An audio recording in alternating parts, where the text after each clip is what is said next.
leading events of turf, diamond, and gridiron for your entertainment. Watch this. All right, so we're a little over an hour in, and we have a brand new segment. We're going to use this segment. We're going to tentatively call it the Steamy Stat of the week, where at least two of us pick up a stat line from a player or historical that they read out that stood out to them from the week, or even if they want to dig deep from something in the past. Anyways, It is time for the Steamy Stat. That stat is steamy. The Steamy Stat.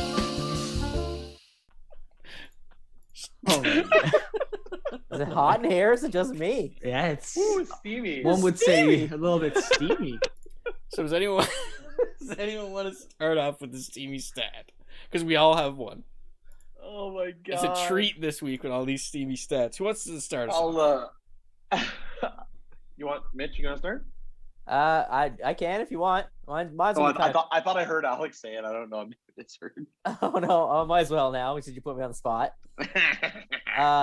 Mine kind of comes into it's a kind of a two-parter stat thing, but Connor McDavid, being Connor McDavid, it's been kind of put some stats up lately. Of course he is.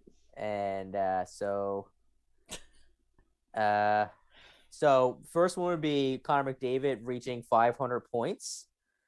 Only 7 players in the league's history. So I think Connor McDavid did this probably a couple weeks ago against the Jets. Right. Yeah. If I'm not mistaken, but there's only 7 players in the league that or in NHL history that have reached 500 points faster than Connor McDavid. Two of them were Gretzky. Well, yeah, okay. 2 different times don't count as a Gretzky. That's the one. I said there's not 2 Wayne Gretzkys, Josh. Wayne Gretzky, Mario Lemieux, Peter Stastny, Mike Bossy, Eric Lindros, Yari Curry, and Brian Trottier. So, I mean, those are all amazing players. The company. Hall of Famers. That's an insane company. And those are players we, in a different era, right? With different era, yeah, exactly. So completely different era. Like the closest to, what would be the closest to McDavid's era? Would it be Lindros? Would you say? I wouldn't even say, because like Lindros was borderline like on trap era. Yeah. Was he not? Kinda, I don't know. Yeah, definitely. He spent a lot of his years in the trap era. I think we're trending in the NHL back to higher opening scoring. Everything up. Opening it up. So it's getting closer to I think what the 80s were. Mm-hmm. So closer to the Gretzky era, but it's weird. I hate era adjusted stuff because it's just a shot in the dark, and it's like we've had these conversations before. Even Alex, like you and I have always talked about like Muhammad Ali versus time like in different times. It's like it's a whole different time. It's a different fighter. You can't really compare those. Yeah. Right. It can never really be done. It's the same way in hockey, but at the same time, I can't help but shake the feeling too that like players in this day and age are so much better conditioned. Like there's stronger sports science behind it. They're better athletes that like I would really love to know what Connor McDavid would have done in the 80s. Yeah. Like he would just be skating circles around people. So for those who are unaware, tuning in, like it's broadly accepted that scoring was higher in the 80s, correct? Oh, by far. Yeah. So, man, did you be honest with you? And like, no disrespect to old goalies, actually, probably more respect to them, because if you were a legendary goalie back in the day, man, if you didn't have the gear or the innovative style that the goalies have now to put the pucks out. So if you had flexibility, you never had it. Like if you had, and they were all small goalies. It was actually back in the day, goalies. It was actually people. It's funny enough, they actually shied away from bigger goalies because they didn't think they were quick enough and flexible enough. It was actually a lot of smaller goalies back at the older. If you go back and further, the old stand-up style, right? Yeah, the old stand-up style play. So it was only when they introduced the butterfly style that goalies got bigger because it was more mechanical. It was more efficient. Sense. Right. It was like you try to take up all the net. Yeah. You cut off your angle. You take up as much as possible. Like there's only small little holes that can be scored upon. Yeah. You rely on the team to make plays to beat the goalie, one-timer passes and things like that. Whereas back in the day, it could be more individual. It was one player trying to beat the goalie. Yeah, like you could beat goalies. There's a lot of times you see, and it looks bad now, but like back in the day, a skater comes in, slaps it from the top of the hash marks, and the goalie just kind of kicks at it from standing up, and it beats them. That happens a lot. Which is, well, you think about it now with goalies with angles. Like they're like, if I just come out, your angle just goes from here to like that nothing, right? So that's a huge thing. But just to continue on McDavid's stat, and I guess that era, I guess the Wayne Gretzky era. So McDavid became on Monday. Became the first player not named Wayne Gretzky to collect his 30th assist before his 30th game multiple times in Oiler history. Wow, awesome. There you go. So that's cool. I mean, anytime you can match or break or match a Gretzky a stat or be in a same sentence of Gretzky. Exactly, up there, it's man. the company that you're in. Like that's wild. Yeah, now that is a steamy stat. Gotta say, it's steaming. Fred, you got a steamy stat? So recently, Max Domi came up in the Twitterverse about his new stay in Columbus and how he's been in the doghouse with Tortorella already, and it made me think. I was like, "Ooh, this whole steamy stat thing," and it wasn't about Max, but his old man Ty Domi. And anyway, the whole thing was, I was like, "Man, he has to have like stats for fighting or whatever." So just diving in, You dug in. I dug in for the steamies. I dug into the steam, and I was like, man, just for career fights, I was like, ooh, he has 333 career fights, more than the second place career fights. Like, that's substantial. If you add that up, that's literally like 3,515 penalty minutes. So when you times that by 5, right? Like 5 minutes for fighting, that is like 1,665 minutes, right? So when you do that up, when you do up the math, it turned out that over his career, he actually spent half of his NHL career in the penalty box, which is nuts because when you think about it, when you break it down even further, per game, that means in a 60-minute game, he would actually just sit in the penalty box for 30 minutes. That's mind-boggling, especially for a guy. That's excluding misconducts, tripping penalties. This is strictly fighting. That's wild. Really? That's wild. And this guy, like, he still scored goals.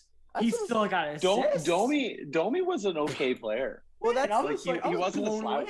That's what's blowing my mind about this, because like you're saying, like, I remember Domi, being Domi and getting in fights, but I didn't think, like, I knew he was up there for fighting, but I didn't think, 333 more fights than the second place guy. But that's insane. That's I can remember Domi, like Josh said, putting some goals in and contributing offensively from time to time. Like, it doesn't seem like, a player that effective would be sitting in the box for that often and that long. But, imagine if he didn't. Yeah, I wonder if he'd have a lot more points. That's a good point too. That's a good point. Well, this is like that. I just thought about it. Think about, there are fighters out there that just decided to stop fighting, or say even like Brad Marchand. Like, he was always a shit disturber, and then he's like, you know what, I'm gonna back it up. And then I don't know where he was like, he's actually a superstar. He's actually a really good. he's an asshole. Really good. Don't deny, guys. You would all want him on your team. Yeah. So I like that. Like, it's funny you say that, Fred, because it's true. Like when like Marchand, like early on in his career, and when Boston won their cup, like, he wasn't a superstar player. No. Like, he was like that auxiliary top 6 guy, like, but he would get like maybe 50 points in a season. You know what I mean? Like, he was okay. He was good. Like, he was still a good player. But like now, like, yeah, like he dialed it back a little bit on the rattiness, and now he's like a top, he's a top 20 scorer in the NHL. Still getting 90 points every season. Consistently puts up over a point per game. Like, he's a wicked player. Yeah. Licking people and shit. That's another stat. He actually holds the record most for licks per 60. Licking the most people in the NHL. He actually holds that stat. Look it up.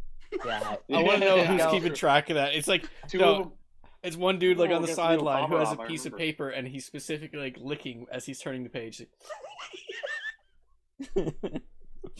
Or he has a button for licks. I'll never forget watching that game. That's like, the cool in the tech of playoffs, this week. Do you remember, guys? I'm so sorry. Do you remember the Halloween costume where the guy dressed up as Brad Marchand had the cutout and he was just licking people with his... like a big tongue. Yeah. I'm dead. I'm dead. It was so funny.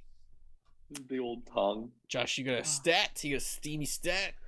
So mine's not skill related by any means. Great. I think we're kind of slowly shifting this way, but we're going to talk about suspensions in the NHL.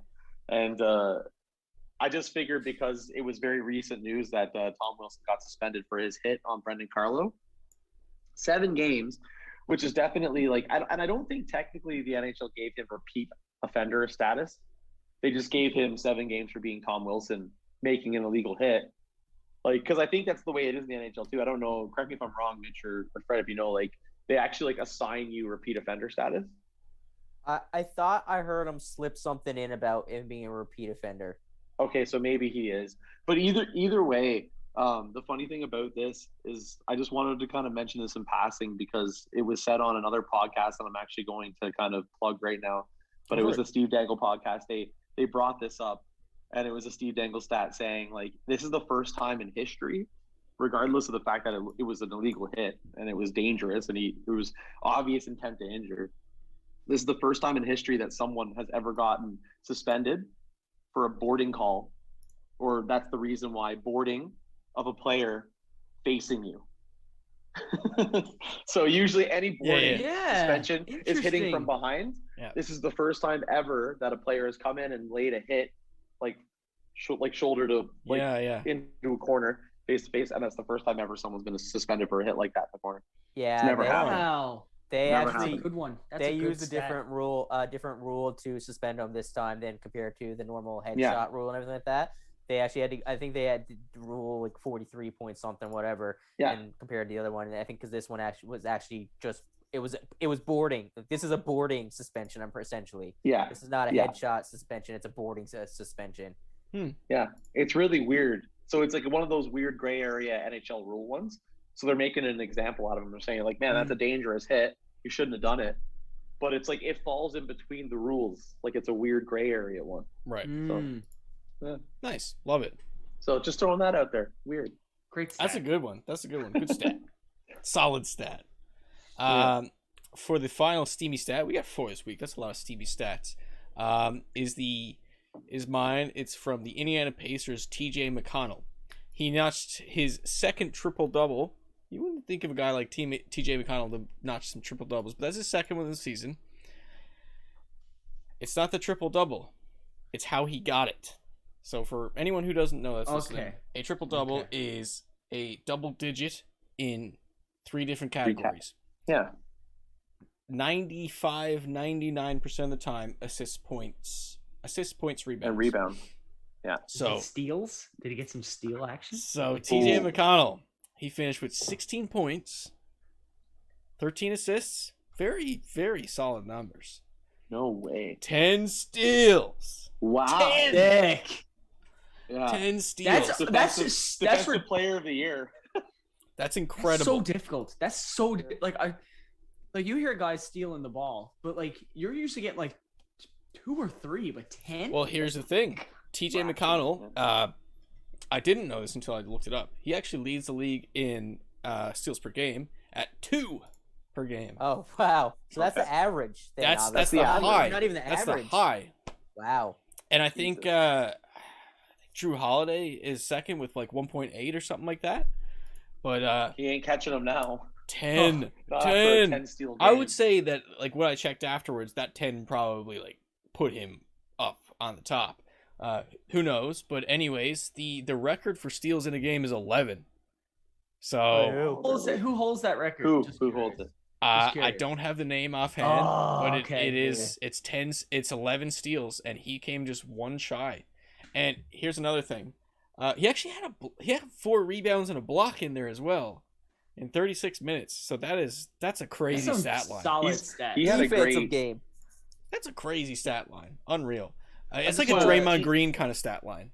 Yeah, TJ McConnell, also to add to it, because I was really curious, he sets the NBA record with 9 steals in first half. Yes, I was gonna add that in there. He had 9 steals in the first half, 5 in the first quarter.